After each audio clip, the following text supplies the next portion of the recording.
ना रिवीजन में और एक क्वेश्चन मैं करवाने वाला हूँ 8.1 का third question. Diagonal AC of parallelogram ABCD bisect angle A। यहाँ पे एक पैरेललोग्राम है, कौन सा है? ABC and D।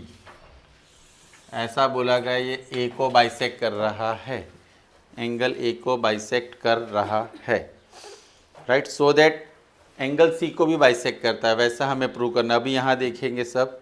और दूसरा प्रूव करना है ABCD रोम्बस है। ABCD क्या है हमारे लिए? रोम्बस है, ऐसा प्रूव करना है। How can we prove that? तो हमारे पास दो ट्राइंगल है, triangle ADC and triangle ADC and, clear. अब उसके अंदर आपको इक्वल क्या मिलेगा? तो CD is equal to AB। क्या लिखेंगे? Opposite side of parallel. वैसे ही AD is equal to BC which is also, और AC is equal to C है, AC दोनों सेम ही हुआ। वो क्या हो गया? Common sides of both the triangles. तो हमने लिखा ट्राइंगल ADC कॉन्ग्रुएंट ट्राइंगल। क्या होगा? कंडीशन कौन सी अप्लाई हुई? हम उसमें दूसरी भी चीज़ ले सकते थे, क्या? SA है ना, वो ले सकते थे। चलो अब हमें लेकिन प्रूव क्या करना है, तो हम ये ले लेंगे भाई, angle ACD is equal to angle AC। वो हमारे लिए क्या है? CPCT। तो जो हमें पहला प्रूव करना था कि भाई AC बाइसेक्ट एंगल C। क्या कर रहा है? एंगल C को बाइसेक्ट कर रहा है। अब ABCD रोम्बस है, वो मैं कैसे प्रूव करूंगा? कौन बताएगा?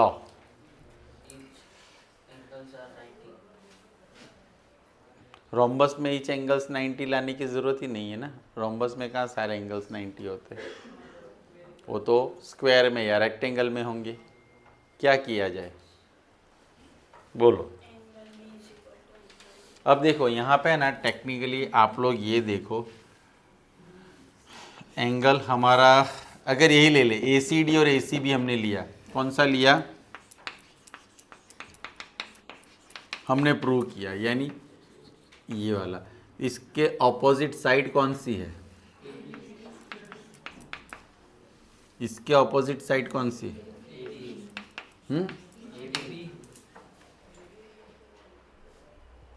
क्या किया मैंने, पता चला आपको? क्या किया? जो एंगल्स इक्वल होते हैं उसके ऑपोजिट साइड्स भी क्या होती है? होती है ना, इक्वल। और हमने ये वाली साइड और ये वाली साइड इक्वल है, ऐसा बताया। अब जिस भी पैरेललोग्राम में एडजेसेंट साइड इक्वल हो, वो पैरेललोग्राम क्या कहलाता है? क्यों? ये दोनों इक्वल, तो इसके सामने वाली साइड्स भी क्या हो जाएगी? इक्वल। तो सब हम सब इक्वल। तो here AB equal to BC equal to CD equal to AD and therefore ABCD is, समझ में आया? ABCD रोम्बस कैसे प्रूव किया हमने। अब उसमें मेरे पास क्वेश्चन नंबर 4, यानी हमारा सेकंड, लेकिन उसमें 8.1 का फोर्थ क्वेश्चन है। ABCD is rectangle in which diagonal AC bisect angle A। ABCD हमारे पास रेक्टेंगल है। रेक्टेंगल का मतलब आपको पता ही होगा। रेक्टेंगल प्रूव करना है? नहीं नहीं, आई एम फोर्थ।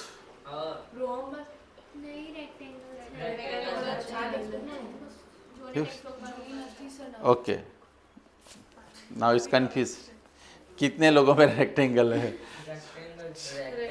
चलो, रेक्टेंगल इन विच डायगोनल AC, चलो बस, AC क्या कर रहा है? बाइसेक्ट कर रहा है। किसको? AC बाइसेक्ट एंगल A, यानी ये दोनों इक्वल है। ये दोनों क्या है? So that ABCD square. ABCD क्या है? मुझे ABCD को स्क्वायर प्रूव करना है। हमने ड्रॉ किया रेक्टेंगल है लेकिन ये स्क्वायर है, ऐसा प्रूव करना है। तो दो चीज़ें प्रूव करनी होगी। क्या? ऑल साइड्स इक्वल एंड, तो उसके लिए मुझे सबसे पहले क्या करना चाहिए? देखो ABCD इज क्या है हमारे पास, तो मैं इतना कह सकता हूँ A equal to B equal to C equal to D equal to क्या आ गया? तो अगर मैं ये दो ट्राइंगल लेता हूँ, ट्राइंगल कौन सा ABC, तो उसमें क्या क्या इक्वल होगा? AB इक्वल टू CD क्या होगा? Opposite side of rectangle. और AD इक्वल टू, लेकिन हम लोग इसमें ले लेते ना angle B equal to angle D, right angle है। और AD इक्वल टू वो भी क्या है? ऑपोजिट साइड ऑफ, तो triangle ABC congruent triangle ADC, condition कौन सी होगी हमारी? Side angle. ये लिया ना हमने। लेकिन सर यहाँ पे तो ऐसा प्रूव करना है कि ABCD स्क्वायर है, तो उसके लिए हम क्या कर सकते हैं? कोई बता सकता है? अच्छा, इसको हम ले लेते 1 2 3 एंड, तो 1, अगर हम ये दोनों ट्राइंगल ले लेते हैं, 1 इक्वल टू क्या दिया है हमें? 3 इक्वल टू क्या दिया है? तो मुझे ये करने की ज़रूरत पड़ रही है, आपको लग रहा है ये करना चाहिए? क्यों नहीं करना चाहिए? चलो, ये आप लोगों को जो मैंने करवाया, इज इट रिक्वायर और नॉट? और आपको याद हो ये क्वेश्चन जब मैंने पहली बार सॉल्व करा तब भी बोला था कि ये तब नहीं करना था, फिर भी आप लोग क्या करते हो, यहाँ पे करवाया ना, सीधा ये करने के लिए मोटिवेट हो जाते हो। इसलिए मैंने क्या बोला था, हर क्वेश्चन यहाँ से फिर हाथ से जाना चाहिए ना। चलो, तो हम अब देखते हैं, इसमें 1 2 3 4 मैंने लिख दिया है। ओके, तो हम क्या करेंगे? Angle 1 equal to 2, angle 3 equal to C। क्यों ऐसा है? क्योंकि यहाँ पे क्या हो रहा है, AC क्या कर रहा है? बाइसेक। किसको बाइसेक कर रहा है? A एंड, और दूसरा हमारे पास एंगल, ये क्या है? Alternate interior, yes, 1 and 4। वैसे ही 2 एंड, तो उसमें हमें क्या करना? अब ये तो हमने ढूंढ लिया, angle 1 is equal to angle 2, याद आ गया? हाँ, ये क्वेश्चन हमने यहाँ सॉल्व किया था। 1 equal to 2 equal to 3 equal to 4, यानी बाजू के क्लास में।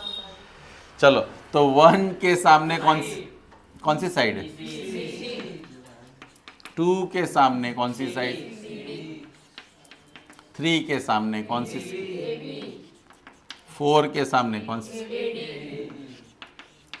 तो चारों साइड्स इक्वल, और हमें ये ज़रूरी था, क्या था? चारों side equal and 90 degree angles है, तो बोल सकते हैं कि ABCD क्या है? ABCD इज, तो टेक्निकली रिक्वायर कितना है? ये एंड, तो हर किसी में ऐसे मत देखो कि पैरेललोग्राम आए तो दो ट्राइंगल लेके चालू हो जाओ,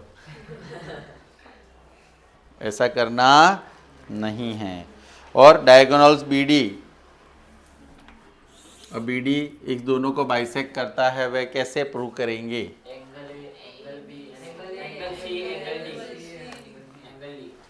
हाँ, एंगल A, मैं ऐसे करता हूँ, आपके लिए अलग से डायग्राम ड्रॉ करता हूँ जिससे आपको और क्लियर विजन मिले कि भाई मेरे पास ABCD है, मुझे ये बोलना है कि जो BD है ना, वो क्या कर रहा है? B और D दोनों को बाइसेक्ट कर रहा है, ABC एंड, तो कैसे करेंगे? ऐसे ऐसे क्या?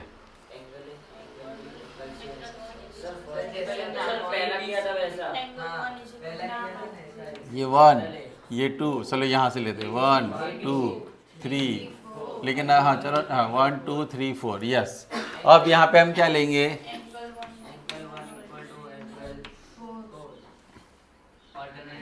1 एंड 4 इक्वल होंगे क्योंकि ऑल्टरनेट इंटीरियर। वैसे ही 2 इक्वल टू क्या आएगा? Alternate interior. फिर वो लिख दिया मैंने, पेलू को पेल। हाँ, एंगल 1 इक्वल टू कैसे? 1 इक्वल टू 2 कैसे? वो तो हमें प्रूव करना है।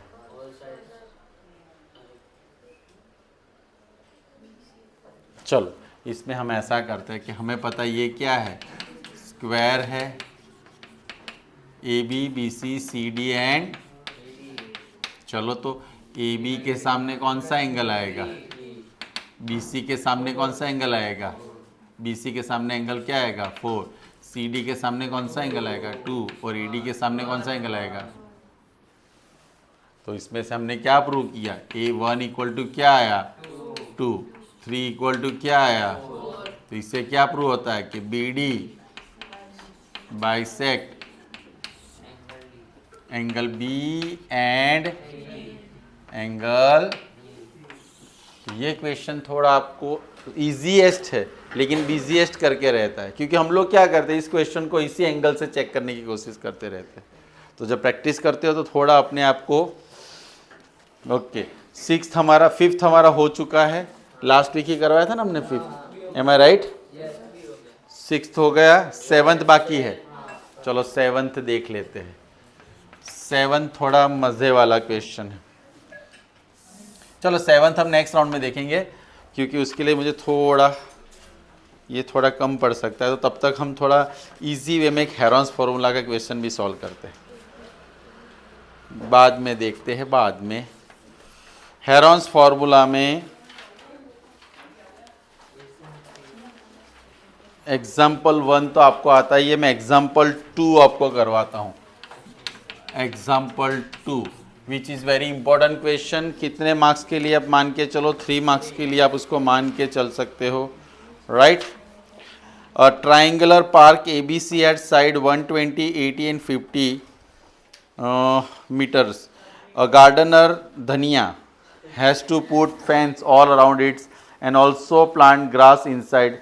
How much area does she need up to plant? Find the cost of fencing it with barbed wire at rate of 20 per meters, leaving a space 3 meter wide for। चलो धीरे धीरे देखते हैं। पहले तो यहाँ पे ए हमें दिया है, कितना मीटर दिया है? 120 मीटर। बी हमें दिया है एग्जाम्पल 2। ए हमें दिया है 120 मीटर, बी हमें दिया है 80 मीटर एंड सी दिया है कितना है? 50 metre. First of all, what we have to do? We have to find semi perimeter, which is A plus B plus C by 2. 120 plus 80 plus 50 by 2, 200 to 50 by which is 120 metre. अब हम ढूंढेंगे S minus A। S minus A का मतलब क्या होगा? S यानी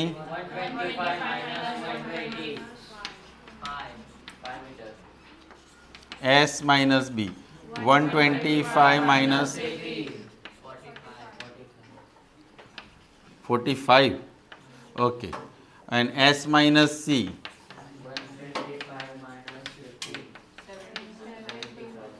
okay. अब हमारे पास हेरॉन्स फार्मूला के एरिया का फार्मूला जो है हेरॉन्स फार्मूला में वो क्या है? S minus A, S minus B। चलो S कितना है? 125, ओके, और ये 5, S माइनस B है 45।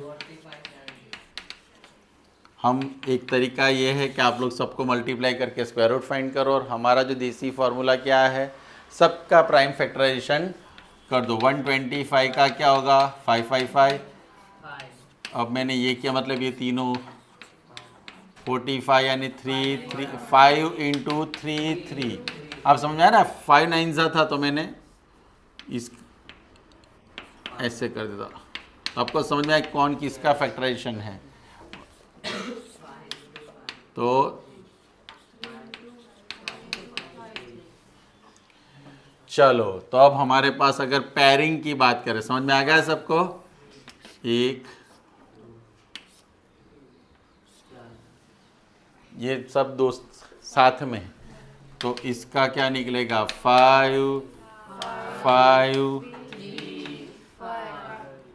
एंड अंदर क्या रहेगा?